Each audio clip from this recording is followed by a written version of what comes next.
Salut mes amis, que Dieu vous bénisse au nom du Seigneur Jésus.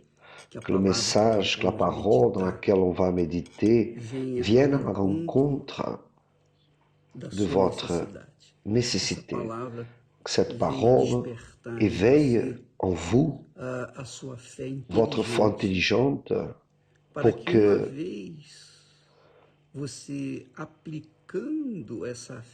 dès que vous appliquez cette foi intelligente sur la parole de Dieu, vous puissiez alors récolter les fruits de l'obéissance, que sont les bénédictions de Dieu.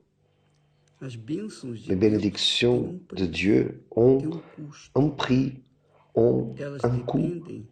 Elles dépendent de l'obéissance à la parole de Dieu.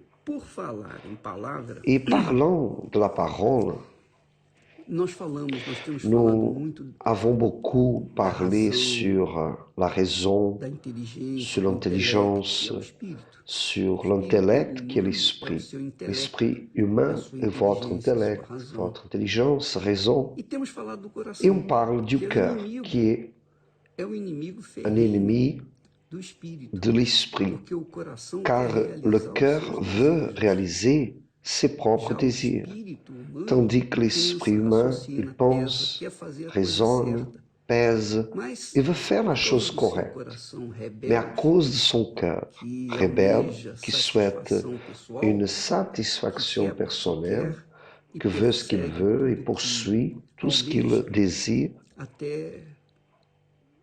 jusqu'à la fin, nous avons alors un conflit en permanence entre la chair, représentée par le cœur, et l'esprit, représenté par la tête, l'intelligence. Donc je voudrais que vous compreniez une chose. Dieu, il est parole. Quand vous lisez en Jean, chapitre 1, verset 1, dans l'évangile de Jean, il dit « Au commencement était la parole ». Il y a des versions qui parlent de parole, d'autres parlent de verbe. Mais au commencement était la parole, et la parole était avec Dieu, et la parole était Dieu. Donc Dieu, il est parole. Dieu est parole. Pensez avec moi, s'il vous plaît. C'est encore tôt le matin, vous que nous assistez en ce moment, vous avez votre tête propre, vous êtes levé, disposé, et vous assistez à cette transmission. Donc vous avez des conditions de bien réfléchir. Donc Dieu, il est parole. Mettez ça dans votre tête, s'il vous plaît. On a parlé hier que celui qui acquiert l'entendement, il aime son cœur, c'est-à-dire son âme. Donc, quand nous savons que la définition de Dieu, c'est qu'il est parole, Dieu est parole, alors comment doit être la relation entre la créature et le Créateur, entre la créature qui est chair, os, qui est âme, et aussi esprit, et le Créateur de toutes choses. Comment cette relation se produit-elle? Je ne vois pas Dieu, ni vous. On ne voit pas Dieu, on ne peut pas le ressentir. On ne peut pas toucher en Dieu. Mais quand nous utilisons notre tête, notre intellect, notre intelligence, la raison, et que nous comprenons que Dieu, il est parole, naturellement, qu'une relation entre vous et Dieu, entre nous et Dieu, est limité à la parole. Donc, ce Dieu est parole. Moi aussi, je dois être parole. Imaginez si dans ce monde, tout le monde gardait sa parole. Tout le monde était vrai, sincère, tout le monde honorait la parole prononcée. Imaginez comment ce monde serait différent, n'est-ce pas? Donc c'est ainsi qu'arrive dans le royaume des cieux, le royaume de Dieu. Dans le royaume de Dieu, ou le royaume des cieux, la parole est obéie. La parole est obéie, mais elle n'est pas obéie avec rancœur, avec du dégoût. Non, jamais. Le cœur, l'âme de celui qui observe la parole de Dieu, qui obéit la parole de Dieu, est assujetti, est humble pour se soumettre au désir, à la volonté de Dieu. Voilà la différence entre chrétien et chrétien. Voilà la différence entre une vie de qualité et une vie sans qualité. Voilà la différence entre ceux qui servent Dieu et sont bénis et ceux qui ne servent pas Dieu et ne sont pas bénis non plus. La différence est là. Ce n'est pas une question de chance, mais c'est une question d'intelligence. Votre vie ne dépend pas de chance, ni la mienne.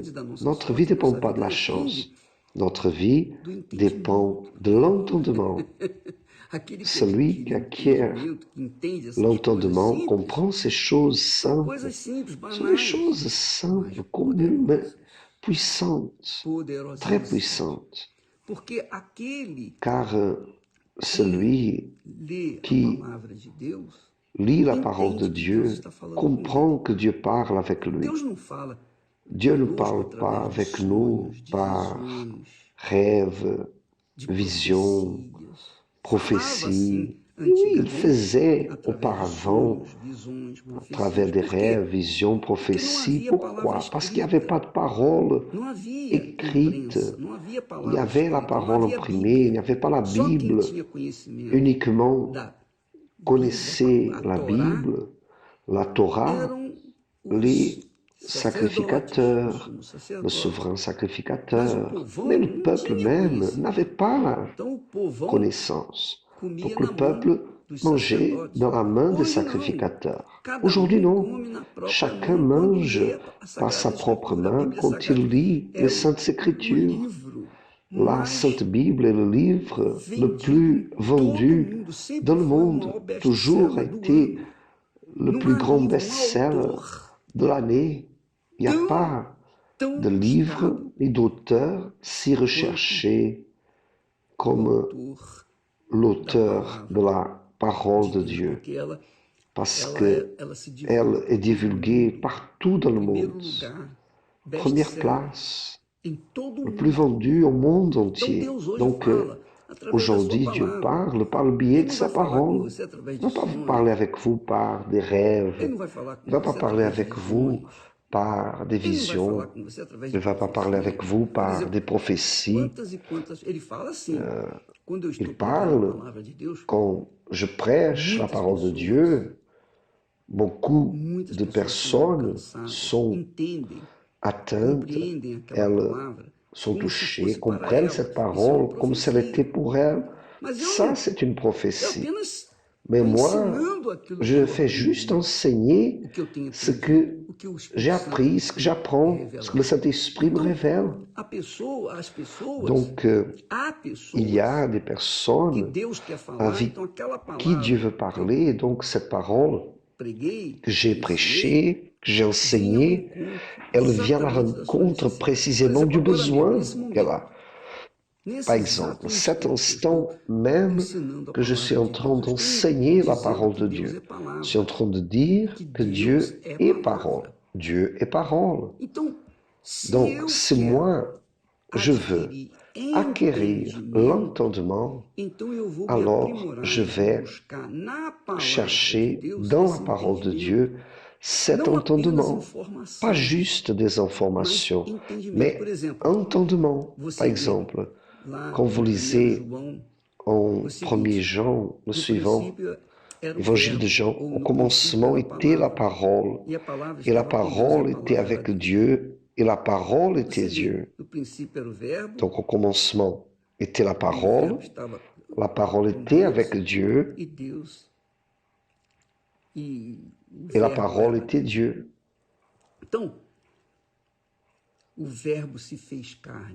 Et la parole, dans le verset 7, on dit que la parole s'est fait chair, qui est Jésus. Donc Dieu est parole. Dans le moment que je médite, que je mets mon entendement sur cette parole, alors comme je suis désireux de connaître la volonté de Dieu pour moi, il se révèle, il montre ce qu'il veut dire par cela. Mais moi, je dois chercher, c'est à moi de chercher à comprendre. Et lui révèle à ceux qui cherchent cet entendement, qui cherchent la compréhension de ce qui est écrit. Pas simplement en répétant que Dieu est parole. Dieu est parole. Pour moi, en ce moment, je comprends le suivant. Ce Dieu, il est parole. Si je veux avoir communion avec lui, je dois aussi être parole.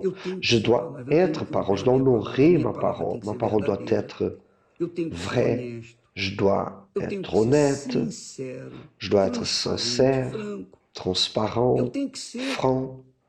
Je dois être ce pourquoi le Seigneur m'a appelé.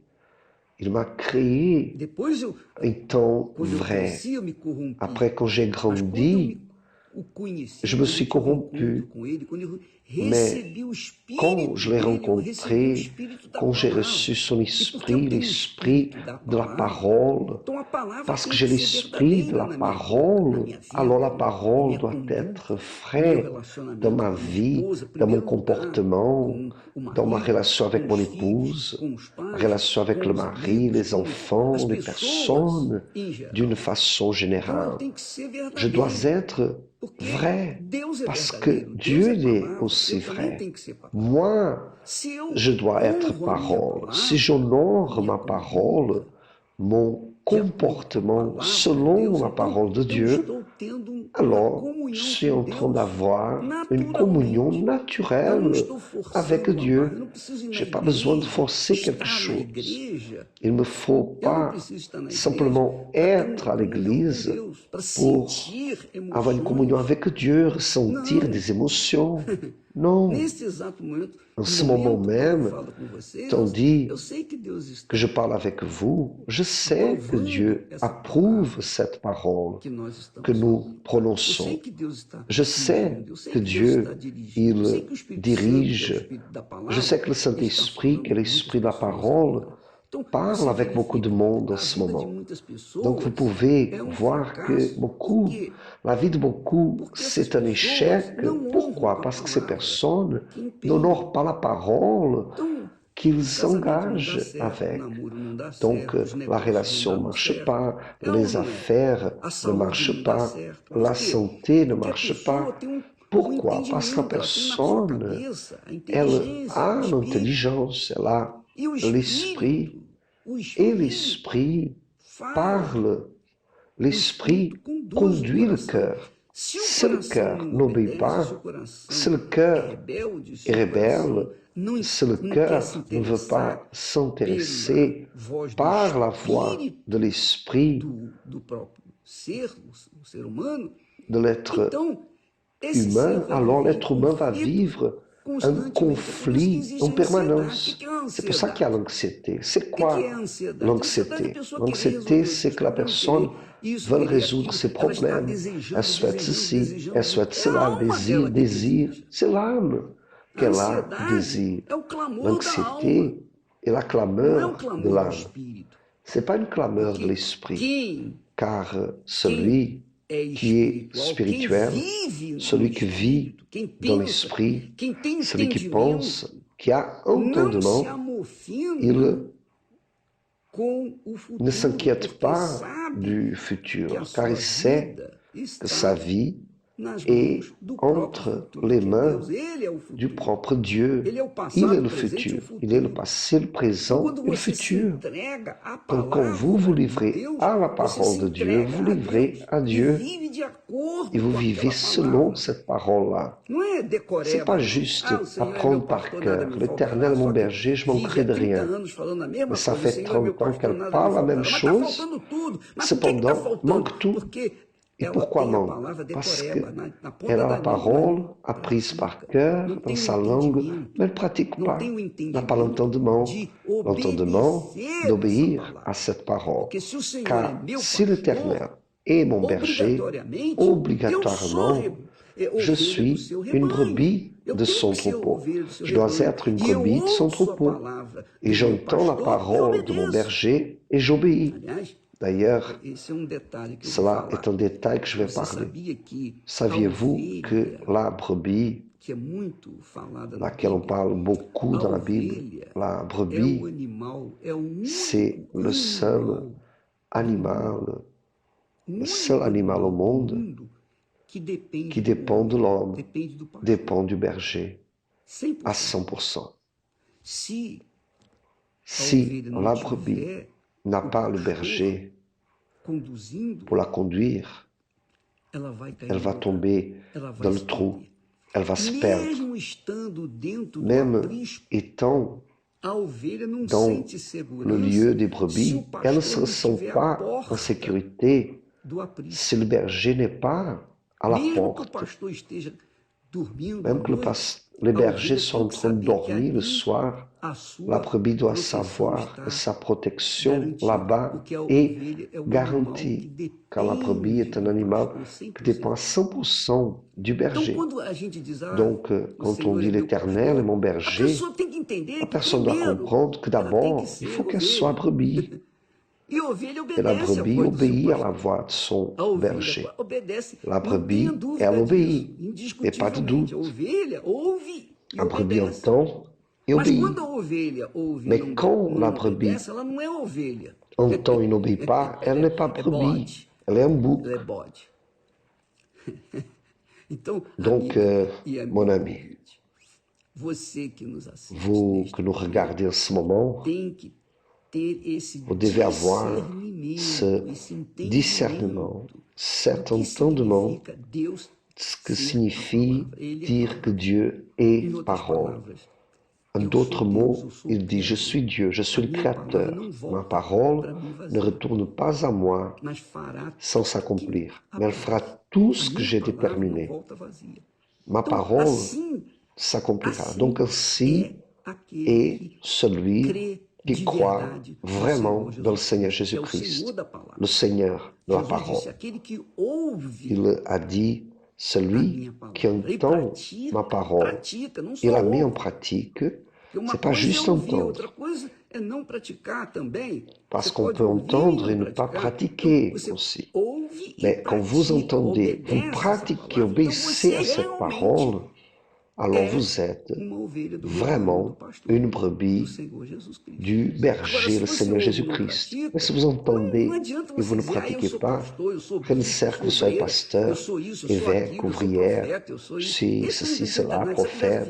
Cela ne compte pour rien. Ça n'a pas de valeur, qu'une valeur. Vous devez regarder votre vie. C'est votre vie, votre comportement correspond à ce que Dieu il est, qu'il est parole. Si vous vraiment honorez Dieu qui est parole et la parole que vous-même vous prononcez, là oui, vous êtes une brebis du troupeau du Seigneur Jésus et vous avez garanti le vert pâturage. Vous avez des eaux tranquilles garanties. Vous aurez des luttes, mais vous aurez la protection de votre berger. Cela est ma foi. C'est la foi qu'on amène dans le monde entier. La foi que Dieu, il est parole. Et que nous, en tant que serviteurs de cette parole, nous obéissons à cette parole et nous conservons notre parole, notre comportement. Donc cela, mon ami, est le discernement de la parole de Dieu.